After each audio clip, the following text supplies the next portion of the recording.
ओम श्री विष्णवे नमः। ओम सुभद्राय नमः। नमस्कार दोस्तों, आप सभी का मेरे चैनल पौराणिक कथाओं में आपका स्वागत है। इससे पहले कार्तिक महात्म के पहले अध्याय में आपने जाना था कि किस प्रकार श्री ब्रह्मा जी ने नारद जी को कार्तिक मास के नियमों के बारे में और कार्तिक महात्म के पूजन के बारे में बताया था। आज आप रसपान करेंगे कार्तिक महात्म के दूसरे अध्याय का। इससे पहले वीडियो का ढेर सारा प्यार देने के लिए आपको ढेर सारा धन्यवाद। तो अब आप रसपान कीजिए कार्तिक महात्म के दूसरे अध्याय का।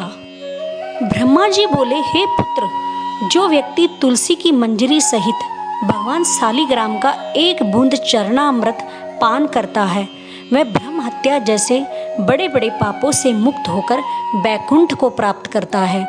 इसमें कोई संदेह नहीं है। जो भगवान शालिग्राम की प्रतिमा के आगे अपने पितरों का श्राद्ध करता है और उसके पितरों को तत्काल बैकुंठ प्राप्त हो जाता है। जो भगवान श्री शालिग्राम जी की मूर्ति को दान करता है, उसे समस्त पृथ्वी के दान का फल प्राप्त होता है। जो भगवान शालिग्राम की प्रतिमा को बेचता है, वह महान कष्ट भोगता है। इसलिए श्री शालिग्राम जी की मूर्ति को बेचना नहीं चाहिए। श्री विष्णु भगवान का पूजन शंख के जल से करना चाहिए।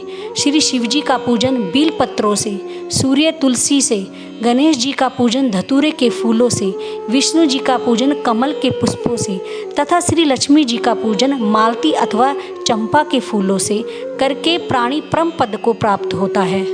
परंतु जो भगवान को परम प्रिय तुलसी से भगवान शालिग्राम की पूजा करता है, उसकी महिमा का वर्णन कोई भी नहीं कर सकता।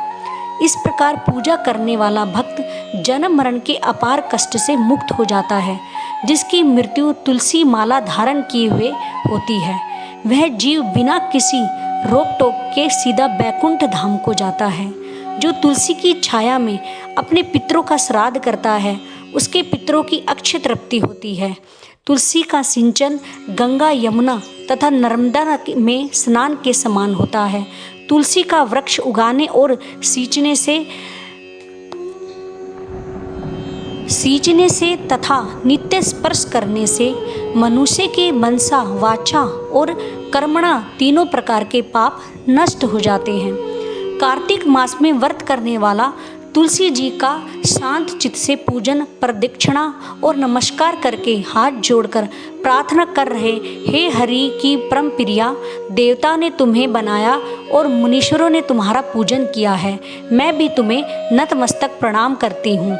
जो प्राणी आंवले के पत्तों और पुष्पों से भगवान का पूजन करता है अथवा आंवले के वृक्ष के नीचे बैठकर भगवान का पूजन करता है, उसको स्वर्ण के फलों और फूलों से पूजा करने का पुण्य प्राप्त होता है।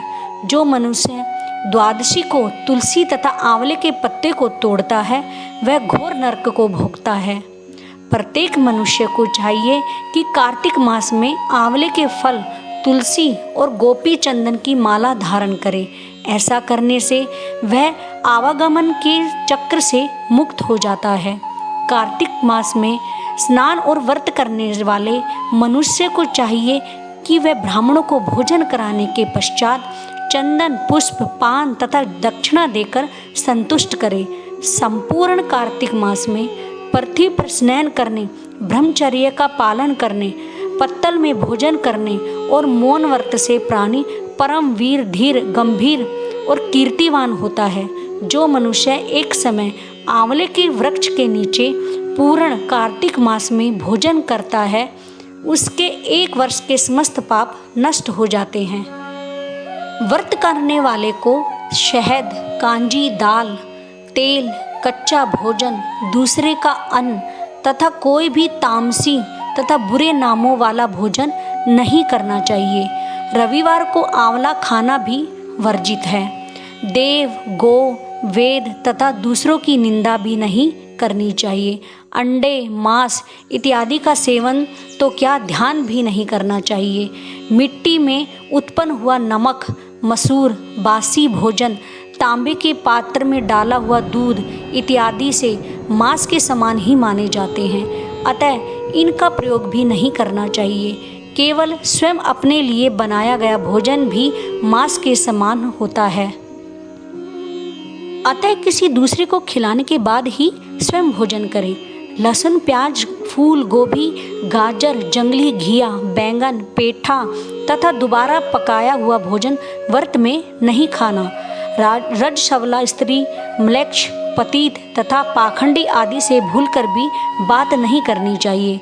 एकम को पेठा, द्विजम को बैंगन, तीजम को गोभी का फूल और चौथम को मूली, पंचमी को बेल फल, छठ को कलिंदा, सप्तमी को आंवला, अष्टमी को नारियल, नवमी को जंगली घिया, दसवीं को परमल, एकादशी को बेर, द्वादशी को मसूर, त्रयोदशी को पान, चतुर्दशी अमावस्या तथा पूर्णमासी को किसी भी फली का साग भूल कर भी नहीं खाना चाहिए। हे श्री हरि, यह कथा सुनने वाले सभी भक्तों पर अपनी कृपा बनाए रखना। बोलो विष्णु भगवान की जय।